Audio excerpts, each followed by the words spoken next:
रे काल आपण घेतला होता ग्रंथी चॅप्टर, तर ग्रंथी मधला पहिला कंटेंट घेतला होता अंतःस्रावी ग्रंथीचा, आणि आज या व्हिडिओमध्ये आपण बघणार आहोत तो बाह्यस्रावी ग्रंथी.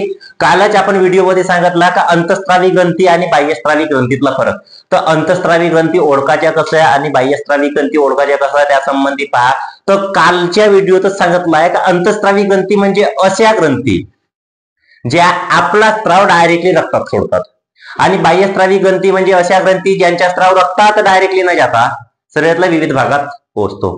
तर अंतःस्रावी ग्रंथीमुळे मिळणाऱ्या स्त्रावाला आपण नका म्हणलं होता हार्मोन्स, आणि बाह्यस्रावी ग्रंथीमुळे मिळणाऱ्या स्त्रावाला आपण म्हटलं होता विकरे.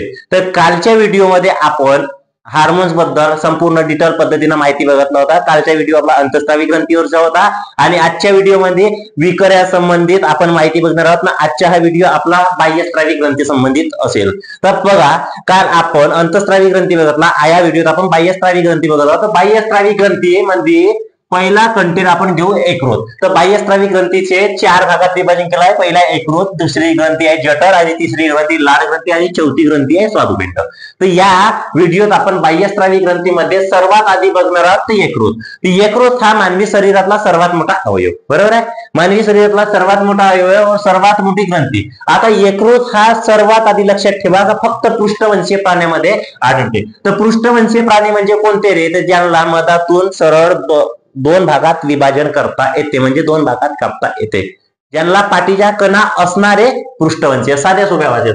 तर इकडे पहा यकृत. यकृत हा फक्त पृष्ठवंशीय प्राण्यामध्ये आढळतो आणि सर्वात मोठी बाह्यस्रावी ग्रंथी आहे, सर्वात मोठी बाह्यस्रावी ग्रंथी. तर कालचा क्वेश्चन होता सर्वात मोठी अंतःस्रावी ग्रंथी कोणती होती, कोणती होती? सर्वात मोठी अंतःस्रावी ग्रंथी कंठग्रंथी होती, आणि सर्वात लहान मानवी शरीरातली सर्वात लहान ग्रंथी ते होती म्हणजे पियूषिका ग्रंथी. तर आता यात आपल्याला आढळला सर्वात मोठी बाह्यस्रावी ग्रंथी कोणती, यकृत. सर्वात मोठी ग्रंथी कोणती, यकृत. ठीक आहे. तर यकृताच्या वजन आहे 1.5 किलो, म्हणजे 1.5 किलो. नॉर्मली सरासरी 1.4 ते 1.6 च्या दरम्यान यकृताच्या वजन असतो. तो आपण नॉर्मली यकृताच्या वजन किती पकडतो, 1.5. यकृत हा नेहमी शरीराच्या उजव्या बाजूस असतो. एक लक्षात घ्या, शरीराच्या उजव्या बाजूस असतो. न शरीराच्या डाव्या बाजूस असणारा अवयव म्हणजे तुमच्या अत्यंत आवडीचा अवयव म्हणजे हार्ट. ठीक आहे. यकृतात कशाची निर्मिती होते, कशाची होते?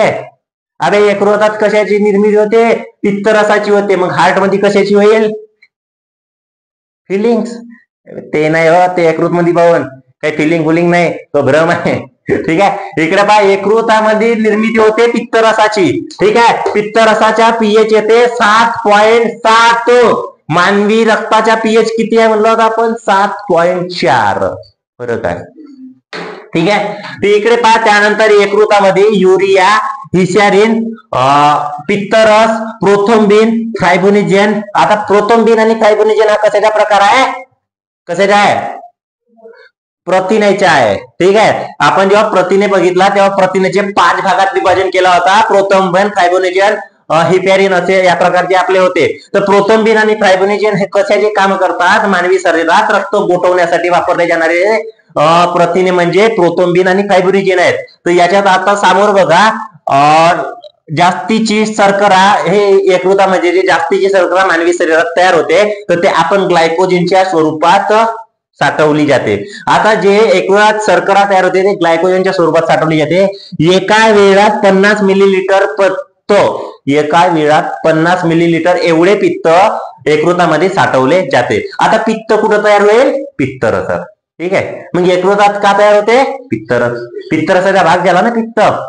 ठीक आहे. आता त्यानंतरचा पार्ट आहे यकृतामध्ये हिपॅरिनची निर्मिती होते. आता इकडे पहा, प्रोथ्रोम्बिन, फायब्रोनिजन व हिपॅरिन हे काय प्रथिनेचे प्रकार आहेत. तर हिपॅरिन काय, रक्त गोठू देत नाही. फरक आहे. हिपॅरिन रक्त गोठू देत नाही. प्रोथ्रोम्बिन आणि फायब्रोनिजन हा जो आहे रक्त गोठवण्यास मदत करतो. एवढा लक्षात ठेवा. हा कन्सेप्च्युअली लक्षात ठेवा, फिक्स क्वेश्चन आहे. त्यानंतर पहा, अमिनो आम्लाचे रूपांतर हे अमोनियामध्ये होते. कशात, यकृतात. ठीक आहे. अमिनो आम्लाचे रूपांतर कशात होते, अमोनियामध्ये होते. त्यानंतरचे आपण कंटेंट घेणार आहोत बाह्यस्रावी ग्रंथी मधला दुसरा भाग आहे जठर. तर जठरामध्ये का स्त्रवले जाते, यकृतात का स्त्रवले जाते, पित्तरस. ठीक आहे. जठरात का स्त्रवले जाते, जठररस. ठीक आहे. आता जठर रस, आता त्यानंतर घेऊ आपण, हा एवढा लक्षात ठेवा, जठर मध्ये काय स्त्रवले जाते पेपरच्या दृष्टिकोनातून देऊन राहिलो, जास्त डीप मध्ये नाही. जठरात फक्त जठर रस, यकृतामध्ये काय येईल पित्तरस. त्यानंतर लाळ ग्रंथी, तर लाळ ग्रंथी लक्षात घ्या, लाळ ग्रंथीमध्ये काय होते अमायलेजचे रूपांतर, अमायलेज व टायलिन हे विकस स्त्रवले जाते. आणि लाळ ग्रंथीमध्ये फक्त एक लक्षात ठेवा अमायलेज व टायलिन हे विकर आहेत. आता त्यानंतरचे आपण घेऊ स्वादुपिंड. स्वादुपिंड अशी ग्रंथी जे मानवी शरीरातले बाह्यस्रावी ग्रंथीमध्ये दुसऱ्या क्रमांकाची सर्वात मोठी ग्रंथी म्हणजे स्वादुपिंड. आता स्वादुपिंड ग्रंथीच्या शोध बेंटिंग व बेस्ट यांनी 1921 मध्ये लावला होता. हे नॉर्मली शोध एसिनस या पेशीपासून स्वादुपिंड ग्रंथीचा शोध लागला होता. कोणत्या पेशीपासून? एसिनस. त्यानंतर पाहू आपण अंतःस्रावी ग्रंथी. अंतःस्रावी ग्रंथी व बाह्यस्रावी ग्रंथीच्या का दर्शवते? हे स्वादुपिंड गुणधर्म दर्शवते. अशी एकमेव आहे जे ग्रंथी जे अंतःस्रावी ग्रंथी आणि बाह्यस्रावी ग्रंथीचे का करते? काम करते. आता स्वादुपिंड हे अंतःस्रावी ग्रंथीचे काम कशा प्रकारे करते तर पहा. स्वादुपिंडामध्ये 3 प्रकारच्या पेशी आढळतात. एक बीटा पेशी, दुसरा अल्फा पेशी आणि तिसरा आहे डेल्टा पेशी. तर बीटा पेशी काय करते? इन्सुलिनची निर्मिती, इन्सुलिन नावाचा काय संप्रेरक आहे, हा संप्रेरकाची निर्मिती करते. आणि हा संप्रेरक का करते? साखरेतील रक्तातील साखरेचे प्रमाण का करते? नियंत्रित ठेवण्याचे काम करते इन्सुलिन. आता इन्सुलिनच्या कमतरतेमुळे होणारा रोग कोणता, हा जेव्हा प्रश्न विचारला जाते तर तो असते मधुमेह. ठीक आहे.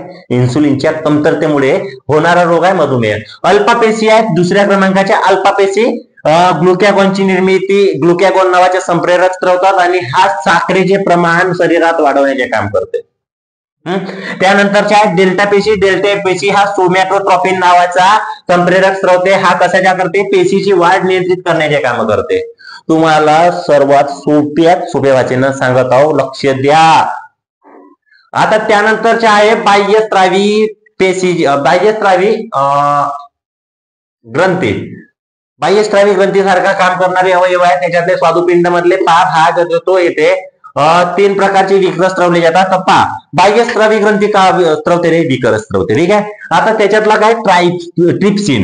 ट्रिप्सिन काय करते? प्रथिनेवर प्रक्रिया होऊन अमिनो आम्लात रूपांतर करते. प्रथिनेचे रूपांतर अमिनो आम्लात करते. आता त्यानंतर पहा, अमायलेज दुसरा विकर आहे. तर अमायलेज स्टार्चचे रूपांतर कशात करते? शर्करेमध्ये करते. आणि तिसरा आहे लायपेज, स्निग्ध पदार्थाचे रूपांतर ग्लिसरीन मध्ये करते. या पद्धतीने आपण या व्हिडिओमध्ये बाह्यस्रावी ग्रंथी बघितला. तर बाह्यस्रावी ग्रंथीमध्ये यकृत, जठर, लाळ ग्रंथी व स्वादुपिंड ह्या 4 व्याधींचा आपण अभ्यास केला आहे. तर मागील व्हिडिओत आपण अंतःस्रावी ग्रंथी आणि या व्हिडिओत बाह्यस्रावी ग्रंथी ह्या दोन्ही व्हिडिओ मिळून आपला ग्रंथी हा चॅप्टर खतम झाला आहे. व्हिडिओ कसा वाटला नक्की सांगा. आवडला असेल जास्तीत जास्त शेअर करा, लाईक करा, सबस्क्राईब करा.